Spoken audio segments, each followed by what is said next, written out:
திருத்தணி அருகே அரசு பள்ளி சுவர் இடிந்து விழுந்து மாணவன் உயிரிழந்த விவகாரத்தில் பல துறைகள் அலட்சியமாக இருந்தது தற்போது அம்பலமாக இருக்கிறது. விவரங்களை செய்தியாளர் சதீஷ் முருகன் வழங்க விரிவாக கேட்போம். சதீஷ் முருகன் வணக்கம். விவரங்களை பதிவு பண்ணலாம். சதீஷ் முருகன் வணக்கம். திருத்தணி அருகே அரசு பள்ளியில் கைப்பிடி சுவர் சரிந்து விழுந்ததில் 7ஆம் வகுப்பு மாணவன், அங்கு படித்து வந்த 7ஆம் வகுப்பு மாணவன் மோகித் என்பவர் மரணமடைந்தார். இந்த விவகாரத்தில் 3 சிறுவர்களுக்கு லேசான காயம் ஏற்பட்டிருந்தது.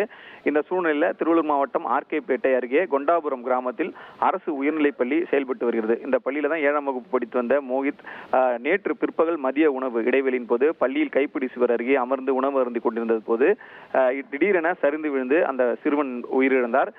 இந்த விவகாரத்தை பொறுத்தவரையில சிறுவனின் உடலை வாங்க மறுத்து உறவினர்கள் தொடர்ந்து 8 மணி நேரத்திற்கும் மேலாக போராட்டத்தில் ஈடுபட்டு வந்தனர்.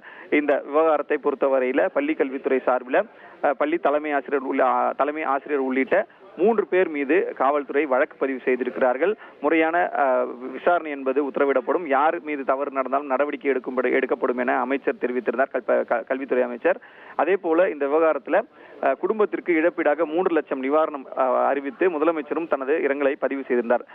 இந்த விஷயத்தை பொறுத்தவரையில தற்பொழுது பிரத்யேக தகவல்கள் வெளியாகி இருக்கிறது. தந்தி டிவி கிடைத்த இந்த தகவலின் அடிப்படையில பள்ளி கல்வித்துறை சார்ந்த 3 பேர் மீது வழக்கு பதிவு செய்யப்பட்ட நிலையில இந்த மரணத்திற்கு பள்ளி கல்வித்துறை மட்டும் பொறுப்பல்ல, பொதுப்பணித்துறை உள்ளிட்ட பல்வேறு துறைகளும் இதற்கு பொறுப்பாகும் வகையில இந்த ஆவணங்கள்ல தகவல் வெளியாகிருக்கிறது.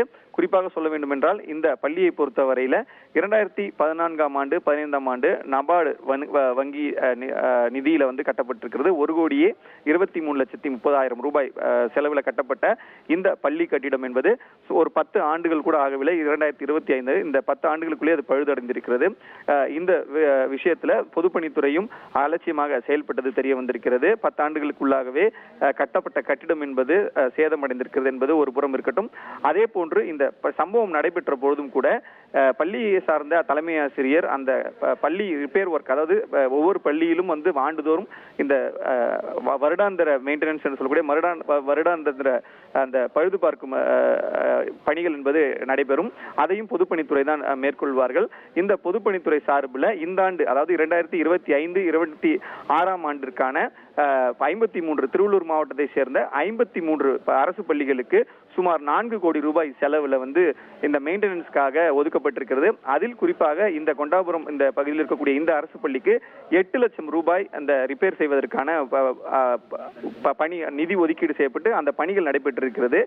பள்ளியை பொறுத்தவரையில அவர்கள் தரப்புல கூறிய கருத்து என்னவென்றால், பள்ளியில இந்த குறிப்பிட்ட அந்த வகுப்பறை என்பது பூட்டப்பட்டிருந்தது. அங்கு பணிகள் நடைபெற்றிருப்பதால் அந்த பூட்டி வைக்கப்பட்டிருந்தது.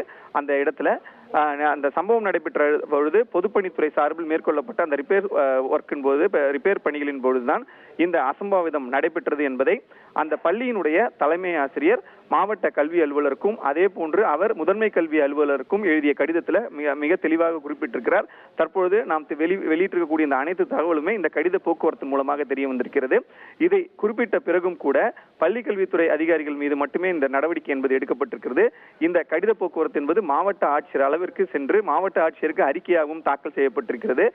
எனினும் போது இந்த பிரச்சனையினுடைய தீவிரத்தன்மையை கருத்தில் கொண்டு உடனடியாக அரசு அந்த நடவடிக்கை எடுத்த அடிப்படையில் தற்பொழுது பள்ளிக்கல்வித்துறை அதிகாரிகள் தலைமை ஆசிரியர் உள்ளிட்டோர் மீது நடவடிக்கை எடுக்கப்பட்டிருப்பதாக குற்றச்சாட்டுகள் வெளியாகி இருக்கின்றன. கிடைத்த தகவலின் அடிப்படையில் பள்ளிக்கல்வித்துறை, பொதுப்பணித்துறை என பல துறைகள் இதில் தவறு செய்திருப்பதும், முறையான கட்டுமான பொருட்களை பயன்படுத்தாமல் கட்டுமானத்தை மேற்கொள்ளாததால் 10 ஆண்டுகள் கூட நிறைவடையாத ஒரு பள்ளி கட்டிடத்தில் இந்த சிதிலம் என்பது ஏற்பட்டிருக்கிறது, இந்த பிரச்சனை என்பது ஏற்பட்டிருக்கிறது.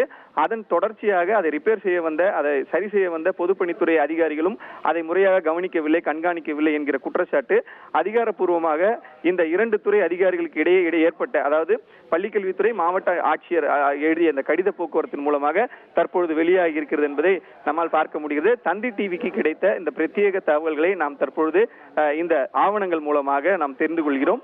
தொடர்ந்து இந்த விவகாரத்தை பொறுத்தவரையில பள்ளிக்கல்வித்துறை அதிகாரிகளை மட்டுமல்லாமல் தொடர்புடைய அனைவர் மீதும் நடவடிக்கை எடுக்கப்படும் என அமைச்சர் தெரிவித்திருந்தார். மாவட்ட ஆட்சியரும் தற்பொழுது அந்த பெற்றோர்கள், அதாவது இந்த போராட்டத்தில் ஈடுபட்ட பெற்றோர்கள் உறவினரும் அனைத்து தரப்பினருமே உறுதியளித்திருந்தனர். அந்த அடிப்படையில் இந்த சிறுவன் மோகித் மரணத்திற்கு காரணமாக இருந்த அனைவர் மீதும் உரிய நடவடிக்கை எடுக்க வேண்டும் என்பதுதான் தற்பொழுதைய ஒரு பெரிய கோரிக்கையாக எழுந்திருக்கிறது. உங்களுடைய விரிவான விவரங்களுக்கு நன்றி சதீஷ் முருகன். இனி செல்லும் இடமெல்லாம் செய்தி. தந்தி டிவியின் வாட்ஸ்அப் சேனலை ஃபாலோ பண்ணினா செல்ல இருக்கும் இடமெல்லாம் செய்தி. இதோ QR கோட் இப்பவே ஸ்கேன் பண்ணுங்க, ஃபாலோ பண்ணுங்க.